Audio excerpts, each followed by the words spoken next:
Today, as some of our members get ready to go to New York City for the major nuclear disarmament rally, I'm going to explore the threat posed by 16,000 nuclear weapons around the world today. And I'm going to try to do this by exploring two types of agony. The almost unimaginable physical agony of suffering through the bombs of Hiroshima and Nagasaki, and the ethical agony of one person greatly responsible for the development of the bomb, J. Robert Oppenheimer. Now, as an ethical humanist, I want to know what Oppenheimer went through, because he grew up in ethical culture.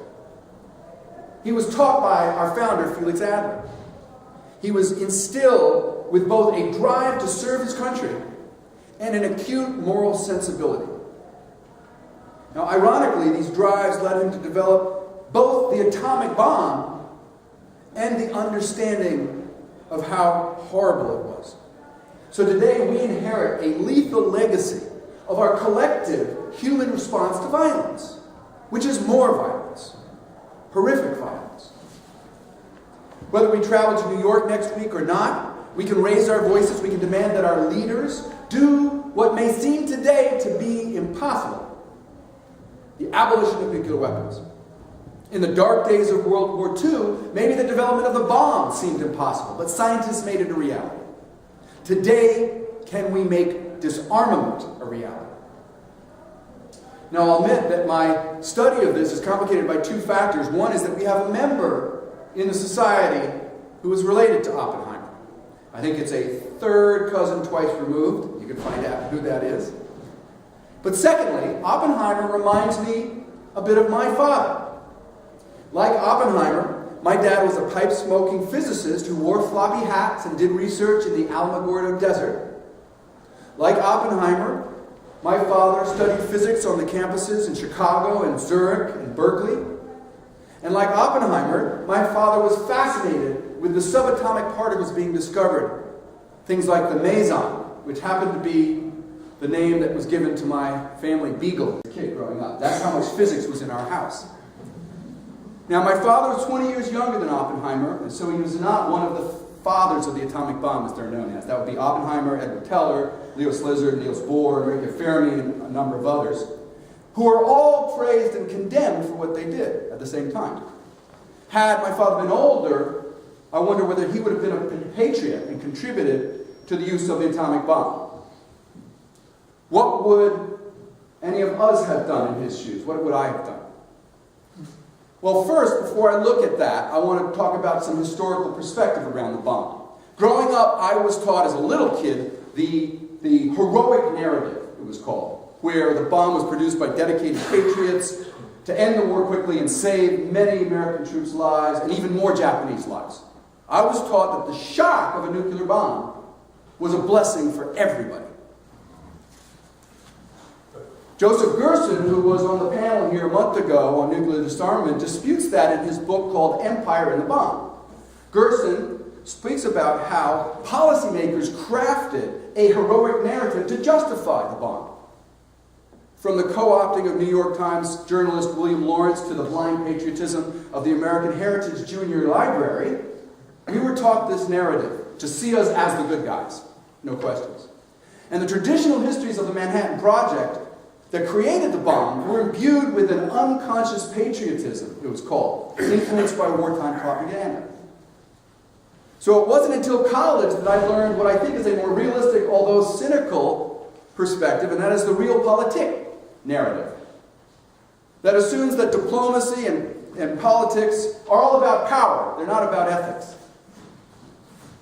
So the bomb was simply a way to control resources and manipulate alliances.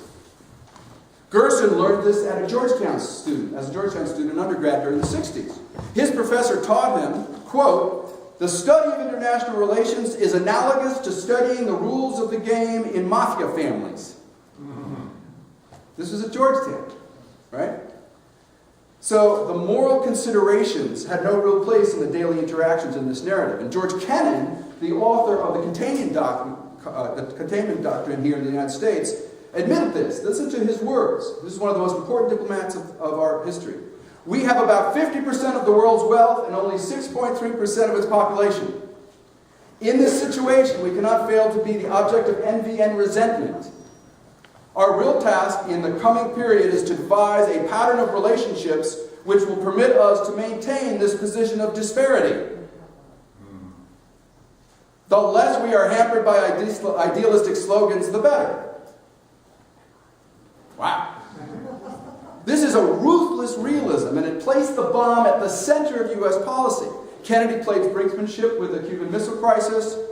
Nixon proposed using the atomic bomb to get out of the problem in Vietnam at Dien Bien Phu.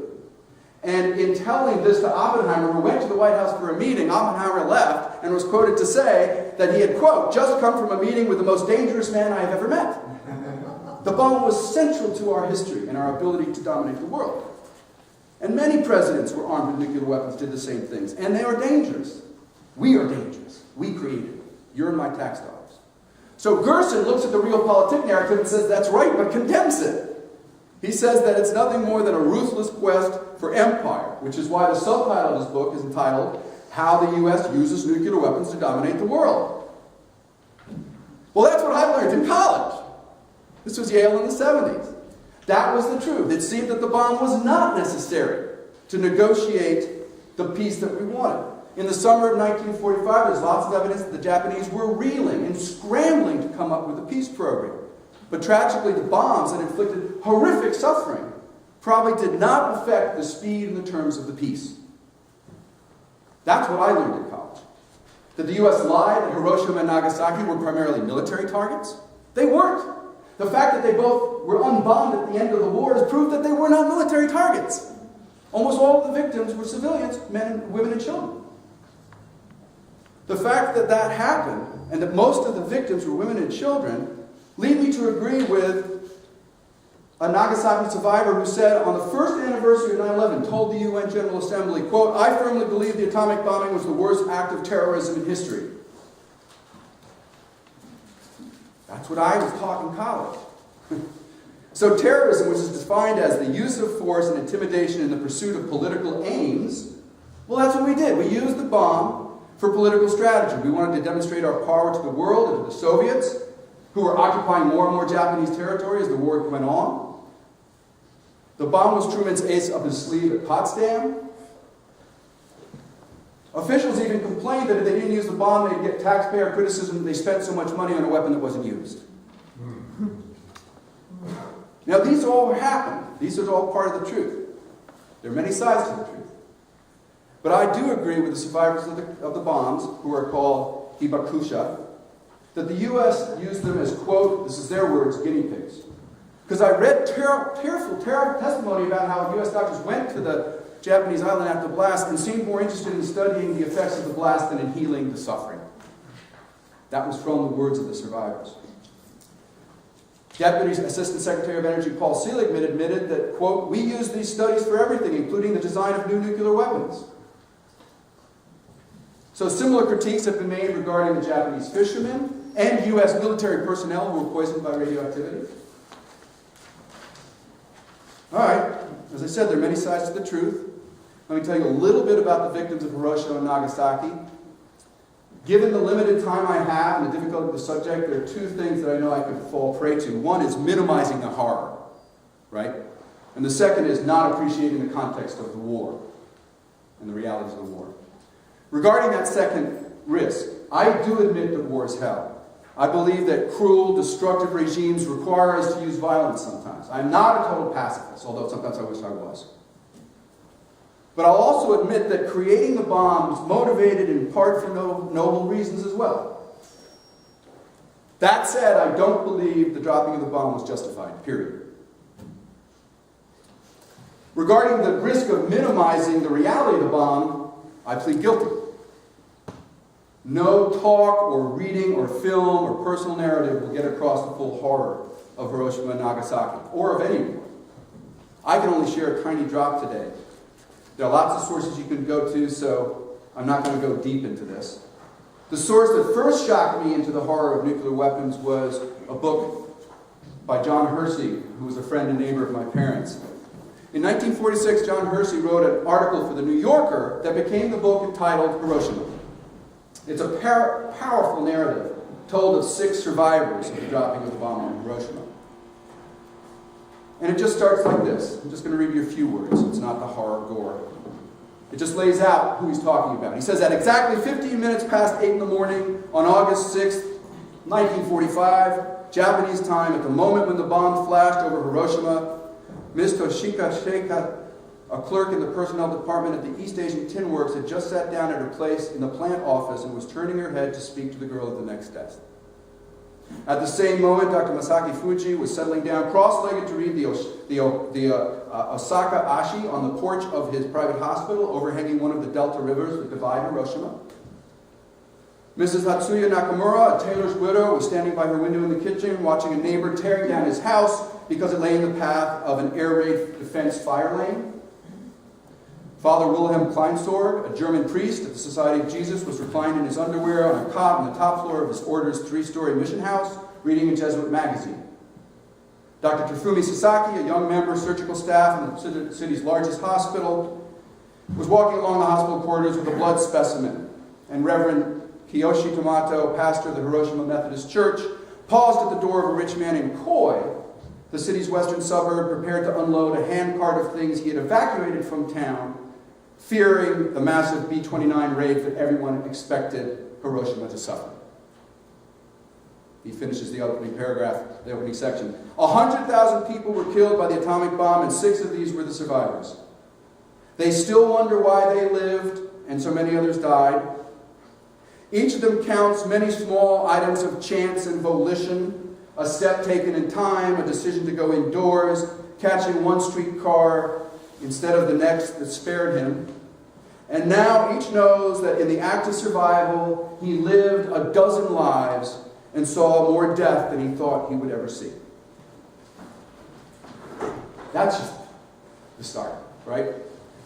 So, I urge you to read that. Read about the noiseless flash of light that was described as a sheet of sun that was engulfing the city and going up the mountains, about the deafening blast that followed a few moments later that sent the people in a hail of splinters into the air, and the stunned, eerie silence that followed that, in which survivors walked like zombies away from city center with their mouths wide open in shock, unaware that radioactivity was about to enter their pores and lungs and causing them anemia, nausea, and fever. And read about the odd beauty of the black ash falling through the smoke like rain. The wounds and the suffering and the horror, with no help in sight. No medicine, no doctors, no food, no water, for days and days. So on August 6th, a city of 250,000 was reduced to rubble. Most of the 100,000 survivors suffered horribly from burns and radiation sickness and trauma, psychological and physical. The 2 doctors, the 2 women, the 2 men of faith that Hersey chronicles in his book were like you and me. They were fragile. They were caring. They were human. Decades later, however, when Hershey went back, he found those who still survived, full of love and integrity for him, full of goodwill and reconciliation. So in 1985, he wrote a follow-up called Hiroshima: The Aftermath. And in it, he critiqued Reagan's Peace Through Strength administration, rejecting it. He wrote, "What has kept the world safe from the bomb since 1945 has not been deterrence in the sense of a fear of a specific weapon, so much as it has been memory. The memory of what happened at Hiroshima." So these memories and stories are what made me join Educators for Social Responsibility back in the 80s when I was teaching about Hiroshima and our culture of violence. I supported the Physicians for Nuclear Responsibility, which was led back then by Helen Caldicott, who was the recipient of the Elliott Black Award of the American Ethical Union. And I was spellbound listening to Dr. Jack Geiger describe what the effect would be of a 1 megaton bomb exploded over Manhattan, the size of the Hiroshima bomb. Geiger explained how the blast would reduce everything at the core to dust, everything for a half-mile out to rubble, and a mile and a half after that, everything fire, would kill hundreds of thousands of people from a bomb 10 to 20 times smaller than the ones that are circling the globe now on submarines. But what affected me most was PSR discussing the medical response, because that's where they were coming from. They were doctors. And Caldecott and Geiger and others pointed out the obvious, that the doctors left would be miles from the suffering. They couldn't get there because the streets would be clogged with rubble, the transportation system would be destroyed, there would be not enough medicine or morphine, not even a tenth of the necessary. And so on and so on and so on. So I'm beginning to turn now towards a brighter part of the story, although a difficult one. But in the processing this sort of a story, this kind of horror of what a potential catastrophe might be like, it would be easy to become calloused, right? And inure to it, to retreat saying, oh well, life is nasty, brutish, and short, I might as well just enjoy things, stop bothering me, don't rub it in my face. I don't want to roll around in the ugliness. And I know that it would be much simpler to retreat as well because I do it. We all do it. We do it all the time. It's hard to face reality. But I think ethical humanism asks us to face reality. It asks us to know the history and tell the truth. Right? It asks us nonetheless to remain idealistic and to change the world. Well, that's not easy. It asked that of Robert Oppenheimer. Now, I'm going to rely a lot on a biography by Kai Bird and Martin Sherwin called American Prometheus, The Triumph and Tragedy of J. Robert Oppenheimer, but I urge you to read it in other books as well. He was born in New York in 1904 to Ella, who's an artist, and Julius, a businessman. They were culturally Jewish, but not traditionally religious, so they were drawn to ethical culture. And Felix Adler officiated at their wedding. And Julius served on the board of trustees of the New York Society for Ethical Culture. Adler's dictum, deed before creed, fueled Robert's life and his lifelong drive to achieve. He was bright and precocious. He found it hard making friends. He was beaten up and teased at Camp Koenig one summer, but survived because of a dogged determinism, this drive. It was said that from ages 7 to 12, he had 3 solitary, all-consuming pursuits: minerals, writing and reading poetry, and building with blocks. Then science grabbed him. He once told his brother, "I need physics more than friends." In the world of ideas, he flourished. And there were lots of ideas going on at the Ethical Cultures School on West Central Park. Its goal was to, quote, create an intellectual and moral elite devoted to service. And this appealed to this aspiring polymath like Oppenheimer, for whom the highest life of the mind was indispensable to the life of moral striving. So the intellect and the ethical are tied together. Biographers wrote that Adler was, quote, a powerful influence in the molding of Robert Oppenheimer's psyche, both emotionally and intellectually. That Adler was that big of an effect. Ethical culture leader John Love Elliott actually taught Robert a course in his senior year. The senior year course was entitled Education and Life's Problems, with a focus on the ethics of loyalty and treason. So undoubtedly, Robert's life was deeply affected when he navigated the seas of patriotism and principle through World War II and the Cold War and McCarthyism. But when Robert graduated from high school, Adler urged his students to, quote, nurture their ethical imagination and dedicate themselves to making the world better. And Robert took ethics and the emphasis on serving your country and dedication very seriously, even when the road was very hard. I found an interesting quote by a classmate, Daisy Newman. She said, later in life, Robert was pulled in 2 directions: to serve his nation and his conscience. She said, quote, when his idealism got him into difficulties, I felt that this was the logical outcome of our superb training in ethics. A faithful pupil of Felix Adler and John Lovejoy Elliott would have been obliged to act in accordance with his conscience, however unwise his choice might be. I don't know whether Daisy meant unwise because he made the bomb or unwise because he then didn't support it fully. Because it did get him into trouble. Because duty and conscience pulled him in different directions. So the Ethical Cultural School certainly encouraged Robert's progressive political stance. Beginning in 1934, he donated $100, which was 3% of his salary, to Nazi scientists who were fleeing Germany. He led student support of unions for dock workers and for teachers. He supported liberal reforms. He circulated in left-wing circles. And he fought for the liberties of dissidents against the red-baiting tactics of politicians. He made a lot of enemies. He was attracted to communism for its utopianism, but he never joined the party. And as anti-communism grew, Robert began to curtail his radicalism. He was concerned about his career, and he decided to prove his loyalty, despite his ethical reservations, by doing war research for the government. He wrote to a friend who was already doing that. Very interesting. I have a lot more misgivings even than you ever had about what will come of all this. But even so, I think surely if I were asked to do a job and I could do it really well that needed doing, I'd not refuse.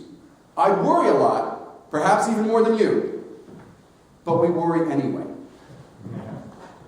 So he signed up for the Manhattan Project. He didn't hide that he was a lefty either. On his security form filling out for that job, he wrote that he had been, quote, a member of just about every communist front organization on the West Coast.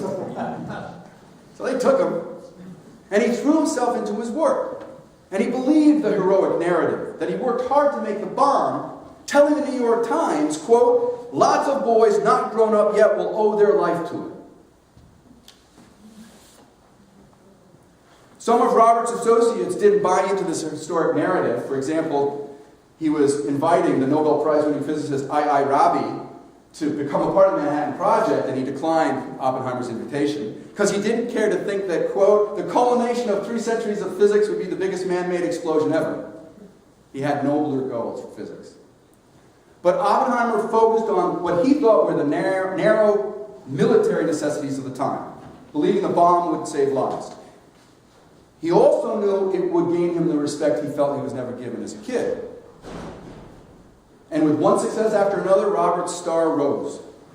And the day that the bomb destroyed Hiroshima was a day of personal triumph for Oppenheimer. In front of a cheering Los Alamos crowd, he basked in the glory, displaying what one writer described as the prize-fighter's traditional pose of triumphant manliness, clasping his hands over his head and waving them in the air. To the crowd, he shouted his one regret was that it wasn't done quick enough to use on the Germans. Well, despite his success and his being a hero and working hard for his country, all was not very well. Because in his life, he wrote about having a sense of foreboding, especially when he read the story The Beast in the Jungle by Henry James, one of my fascinating stories of my high school. In it had a protagonist who had this haunting sense that a catastrophe was waiting to pounce on him, like a beast in the jungle, all his life. And looking outward all his life for what it was, he only discovers near the end of his life that the beast was actually in himself, ready to pounce. His own lurking flaws. So Oppenheimer worked to do his best, burdened by this sense of looming catastrophe. But he wanted people to recognize his contributions, like all of us would, because he wanted his good works to protect him. Listen to this quote 2 days before the Trinity test. This is fascinating. Recalled from the Bhagavad Gita, He said, the Hindu holy book, in battle, in the forest, at the precipice, in the mountains, on the great seas, in the midst of javelins and arrows, in sleep, in confusion, in the depths of shame, the good deeds a man has done before defend him. That heroic narrative, Robert's doing his best in designing the bomb, while at the same time, when witnessing the awesome and horrible beauty of the explosion, he recalled another line from the holy book of Hindu. I am become death, the destroyers of worlds. Now, 20 years later, he explained in a television interview at the moment of the explosion what was going on. He said, we knew the world would not be the same. A few people laughed, a few people cried, most people were silent. He continues, now I become death, the destroyer of worlds. I suppose we all thought that one way or another.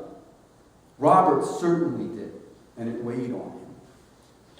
Now, his doubts were somewhat buffered by a growing paradigm that was being fostered by the military, saying that scientists were mere technicians with no ethical responsibility. But somebody who goes through the ethical culture school cannot take that. He had to speak out about what was happening. Now, it's part the control of the scientists, where the scientists were often radical, intellectual, and Jewish, which for J. Edgar Hoover, in the dominant political center, was dangerous.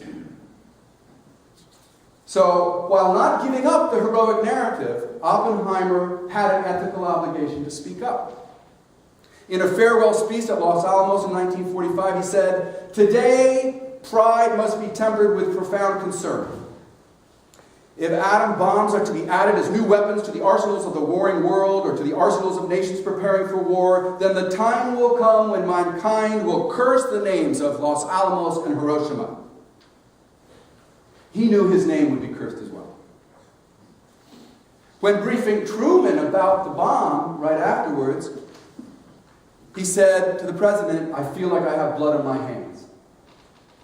Truman, who felt like he did too, didn't like the statement and told his aide, "I don't want to see that son of a bitch in my office ever again." Nevertheless, Oppenheimer received the Medal of Merit from Truman the next year. That's politics. But Robert continued fighting and speaking out. He told a Senate committee that the potential for the bomb could easily be smuggled into New York and exploded, causing terrible damage.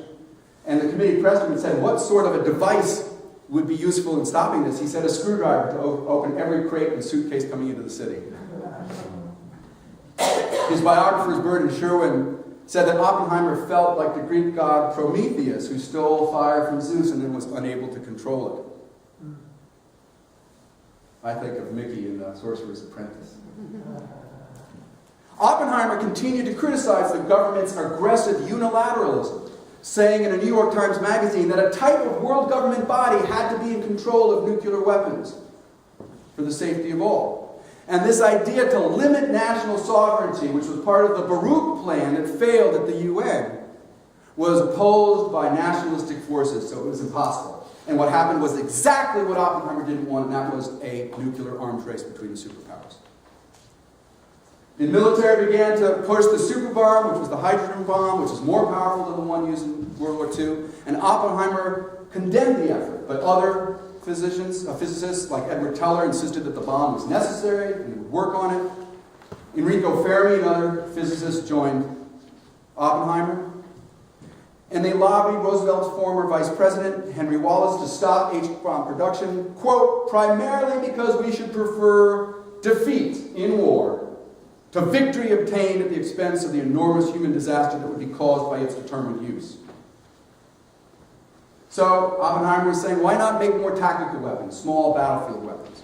H-bomb advocates, obsessed with the communist threat and knowing Oppenheimer's past association with communists, believed that he was doing it on orders from Moscow. That's actually what Teller absurdly told the Senate committee, that he was acting on direct orders from Moscow. So Robert's beast in the jungle was beginning to come from the outside, from enemies he was making, because of his ethical conscience. But nevertheless, he continued criticizing weapon testing, like the testing of the Bikini Islands. He questioned the necessity of dropping the second bomb on Nagasaki. In 1953, he described the absurdity of the arms race, saying, "We may be likened to two scorpions in a bottle, each capable of killing each other, but only at the risk of his own life." And he urged a new way forward. He said, "The people of the world must unite or perish. By our works we are committed to a world united before this common peril, in law and in humanity." In 1954, he told the Atomic Energy Commission that his idealism was ready to serve, and his enemy became Lewis Strauss, who was an Atomic Energy Commission lawyer who had it out for him. And Oppenheimer's integrity and his rationality and his leftist sympathies were all attacked. The FBI supplied lots of dirt, because Hoover was happy to give dirt on every leftist. Robert's phone had been tapped for years, and soon Robert's early radicalism and his association with communists led him to public humiliation. He was not given a security clearance. He was stripped of his authority and marginalized by the scientific military community. And it hit him hard. For somebody needing praise for doing good, for somebody who had been on the cover of every major news magazine in the country, over the last few years, this was a painful fall from grace. Eisenhower ordered that a blank wall be set up to keep Oppenheimer away from security information. And stress and despair began to weigh on Oppenheimer. He began drinking more heavily and using sleeping pills. He collapsed on his bathroom floor once. Now, Priscilla McMillan wrote a book called The Ruin of J. Robert Oppenheimer, and I think she might overplay the malice of his attackers. Everybody thought they were doing the right thing, or most. I'm not sure about Hoover. But Robert was the victim of politics and envy. David Lilienthal, an ABC lawyer, spoke for many people when he said, "It's sad beyond words. This is so wrong, so terribly wrong, not only about Robert, but in their concept of what is required of a wise public servant." I think that's to be ethical. To be ethical. So he became a martyr for science. Once McCarthyism died down, Oppenheimer was favorably compared to Galileo as being a scientist martyr. Harper's Magazine condemned Strauss and the misjustice that occurred. And in 1963, President Johnson gave Robert Oppenheimer the Enrico Fermi Prize. And it was really part of this political rehabilitation. But nevertheless, the public humiliation and the private concerns over what he did weighed on Oppenheimer. Burton Sherwin said that when he spoke publicly about Hiroshima, occasionally he, quote, did so with a vague sense of regret, adding in 1956 that it may have been a tragic mistake. In a letter to a friend, he said, "Over the years I felt a certain disapproval on your part for what I have done. That has always seemed quite natural, for it is a sentiment that I share." Burton Sherwin said that some friends thought that Robert was, quote, oddly passive now, even deferential in the face of authority. He was no longer active in the anti-nuclear movement, and he aged noticeably. Even when he was getting the Fermi Prize at the White House, he's described as, quote, a figure of stone, gray, rigid, almost lifeless, tragic in his intensity. Near the end of his life, he said, "What I have never done is to express regret for doing what I did and could at Los Alamos." Privately, he explained that that's because the past can't be redone, so he preferred to focus on the present and the future. He wrote, "My own feelings about responsibility and guilt have always to do with the present. So far in life, that has been more than enough to occupy me." But time was running out for Robert. He had been a lifelong smoker, and I'm sure the stressful life didn't make it any better. He contracted lung cancer. And knowing that death was near, he spent a lot of time with a Look magazine correspondent, Thomas Morgan, and spoke about responsibility quite a bit. Morgan commented that he used it almost in a religious sense. And then Robert agreed, but added that no transcendent being was necessary, and that he preferred to see it in the ethical sense. So he saw it as an ethical commitment. But Burton Sherwin said that Robert couldn't submit to guilt, but he could accept responsibility. That's something to work on there. I'm not sure. Oppenheimer talks about reading Proust when he was a kid. And Proust said that indifference to suffering is the terrible and permanent form of cruelty. He wasn't indifferent to it, but he had a lot on his shoulders. Robert was too ethically aware to become indifferent or remain on the sideline, so he jumped into life to try to make a better world. And deep in his heart, doubts about his contributions, combined with the public humiliations, seemed unfair reward for somebody trying to do good. So when I end today, I wonder if my father had been 20 years older, whether he would have been a patriot and built a bomb. In a world threatened by fascism and full of patriotic pride, would he have done what Oppenheimer did? Would I have done it? Would you? So the real question is, what are we going to do now? What are you going to do? Are we going to raise our voices? Are we going to say, let's do what's impossible? Let's get rid of all nuclear weapons. Can we get rid of the threat of physical agony so we don't have on our head the ethical agony of thinking we didn't do enough? Thank you.